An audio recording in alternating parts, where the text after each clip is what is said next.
Vamos a ver. Siguiente tema que quería tratar.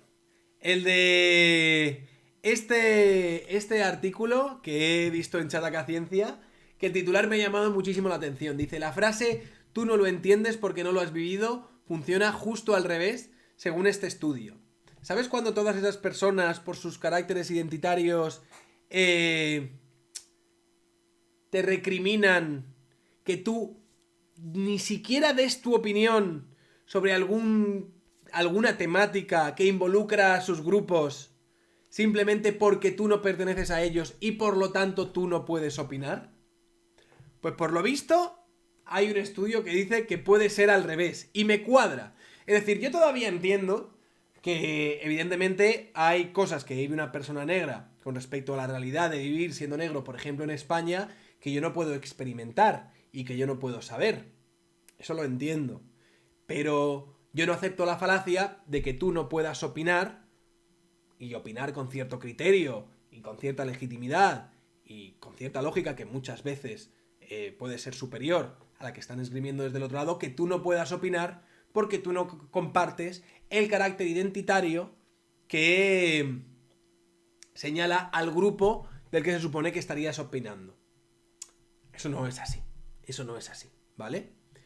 Dice, tú no entiendes por el vídeo, funciona justo al revés según este estudio. Vamos a leerlo un poco por encima, espero que no sea muy largo. No, es bastante corto, perfecto. Dice, se suele deslegitimar una opinión de alguien. Esto es de Sergio Parra. Sergio Parra, te estoy leyendo todos los artículos. Yo creo que ya los escribes para que te los lea en los directos. Yo creo que ya los escribes para eso, dice Sergio Parra. Se suele deslegitimar una opinión de alguien sobre cualquier asunto sencillamente porque no ha vivido en primera persona ese asunto. Por ejemplo, si no has vivido una violación, no puedes hablar de violaciones con verdadero conocimiento. Si no vives en Suiza, no puedes hablar de Suiza. Si no eres mujer, no puedes hablar de los problemas que sufren las mujeres y de las políticas que hacen para solucionar esos problemas que luego nos afectan a los hombres. Es que eso es lo que me parece más cojonudo de todo, porque luego desde el Ministerio de Igualdad y desde este tipo de sitios tienen este relato. Tienen este relato de tú no puedes hablar de esto, tú no deberías poder hablar de esto porque tú no eres mujer y no sabes lo que significa ser mujer y lo que yo vivo y lo oprimida que estoy. Que se dice, vale, pero en el momento en el que tú generas políticas que me afectan a mí, directa o indirectamente, en ese momento estoy absolutamente... Ya estaba antes legitimado para opinar, pero ahora no solo es que esté legitimado para opinar, es que el relato que tú estás imponiendo a mí me afecta. En fin. Sin embargo, esto podría funcionar justo al revés. Precisamente porque uno está involucrado en el asunto. Le surgen puntos ciegos, emocionales, cognitivos, etcétera, que le imposibilitan analizar la situación con suficiente objetividad. En ello abunda el siguiente estudio. Bueno, aquí nos hacen un enlace al estudio. Se llama Diferencias en las fases o en las caras de la empatía, los sentimientos y la disrupción en el reconocimiento de emociones negativas. Eso es bastante verdad. También hablaba de ello Jonathan Haidt en La transformación de la mente moderna, en el que hablaba de que muchas veces cuando tú estás emocionalmente... tú estás invirtiendo emocionalmente en algo, por ejemplo, si una persona negra que está militando en el antirracismo y que todo lo ve a través de las gafas del antirracismo, probablemente una persona feminista que todo lo ve a través de las gafas moradas del feminismo y analiza todo, probablemente su visión no sea la más apropiada para analizar este tipo de temáticas, porque ella está ya predispuesta para prejuzgar todo para que se adapte y se incorpore a la narrativa que ella ya tenía aprendida de casa cuando vino. Entonces, sin embargo, esto podría dar emociones poco fiables. La noción sé cómo te sientes, yo también he vivido eso, es una forma común de expresar que entendemos los sentimientos de otra persona. Pero un equipo de investigadores de la Universidad de Ámsterdam desarrolló una tarea que les permitió probar esta asunción. En primer lugar, vamos a ver cómo funciona este estudio. Dice, en primer lugar, se recopiló una serie de vídeos en los que las personas compartían espontáneamente una historia auténtica sobre una experiencia emocional negativa por la que habían pasado, como una pareja infiel o un padre enfermo. A continuación, preguntaron a los observadores de la historia por lo que creían que la persona que contaba la historia estaba sintiendo, así como si ellos habían vivido algo parecido. Los investigadores valoraron entonces si había coincidencias entre lo que decía el observador y el narrador. Contraintuitivamente, los observadores identificaron con menos fiabilidad los sentimientos del narrador cuando había compartido la misma experiencia. Porque me imagino que habría una tendencia a señalar en la otra persona los sentimientos que tú viviste cuando pasaste por una situación parecida. ¿Por qué ocurriría esto? Bueno, ahora nos lo van a decir, a lo mejor estoy equivocado. Tal vez porque al haber sufrido una experiencia negativa nos cegamos ante la experiencia de otros en esa situación. Es decir, se centra más en sus emociones que en las del otro. De esta forma, pues, es difícil que uno pueda ponerse en la piel del otro, saber mejor cómo se siente, etc. Esta serie de estudios en los que participaron los mismos individuos, pues nos sugiere que no es una garantía que el otro comparta con nosotros una experiencia para estar más legitimado para opinar sobre ella. Por lo tanto, las experiencias compartidas pueden hacernos sentir más cerca de los demás, pero al mismo tiempo pueden cegarnos a cómo se sienten realmente.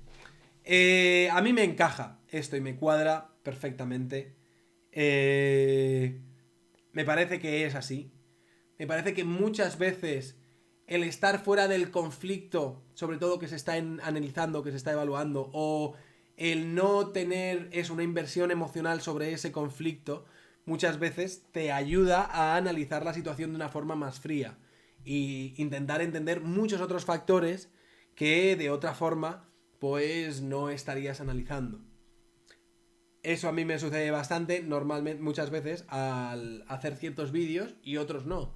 Yo, por ejemplo, con los temas de denuncias falsas, con los temas... Yo, por ejemplo, hoy he hecho un vídeo en el que me he cabreado muchísimo a partir de la condena a la de infancia libre. Creo que se llama... No recuerdo ahora mismo cómo se llama. Pero a la señora esta de infancia libre le han caído 2 años y 4 meses. Que poco me parece para la que había liado la pollita. Poco me parece. Y a mí me ha indignado de la hostia, y de hecho se nota que está cabreado, porque además era un vídeo que estaba medio improvisando, cuando Isa Serra ha dicho que bueno, que eso formaba parte de una suerte de conspiración de jueces patriarcales y que esa condena significaba que los niños pues estaban indefensos ante los abusos sexuales de sus padres y demás. Y me he cabreado mucho. Y no creo que haya juzgado tan objetivamente ese vídeo o el análisis que he hecho ese vídeo como por ejemplo el que voy a hacer sobre la moda de los trans a partir del libro este de Daño Irreversible. Porque al no tener una inversión emocional en el movimiento trans, ni a favor, ni en contra, ni nada parecido, pues creo que el análisis que puede ser, pues puede ser más objetivo y puede ser más enriquecedor. Que luego a veces estas cosas, hablar desde las entrañas o desde de una forma visceral, también puede ser incluso útil en determinados aspectos, dependiendo del mensaje que quieras dar. Pero yo, por ejemplo, me he cabreado muchísimo al ver el desprecio a las víctimas varones y sobre todo al padre de la criatura que secuestró la María Sevilla esta y se la llevó por ahí. Y el desprecio que tenía Unidas Podemos de todavía criticando esa sentencia. Estamos hablando de una mujer que le puso denuncias falsas a su pareja de abuso sexual hacia su hijo, que yo creo que es de lo peor que se te puede acusar. Estamos hablando de una mujer que luego secuestró al hijo. Estamos hablando de una mujer que luego se lo llevó a un zulo en mitad de un monte y lo tenía encerrado en casa sin poder salir. Y de una mujer que cuando llegó la policía dijeron que los niños estaban asilvestrados. Y todavía los de Unidas Podemos tienen los cojones, tienen los bemoles de salir a criticar la sentencia esa. Porque decía que bueno, que es que... Claro, que es que los jueces, ¿no? Esa justicia patriarcal, eso con una justicia feminista eso no habría pasado. Pues por eso hay que cuidarse de una justicia feminista.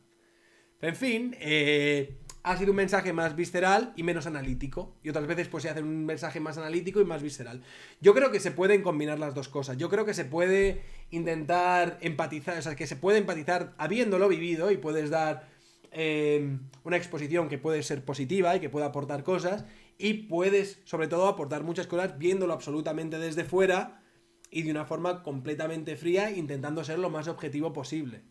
Yo creo que las dos cosas no son incompatibles y me encaja perfectamente los resultados de este estudio con la realidad.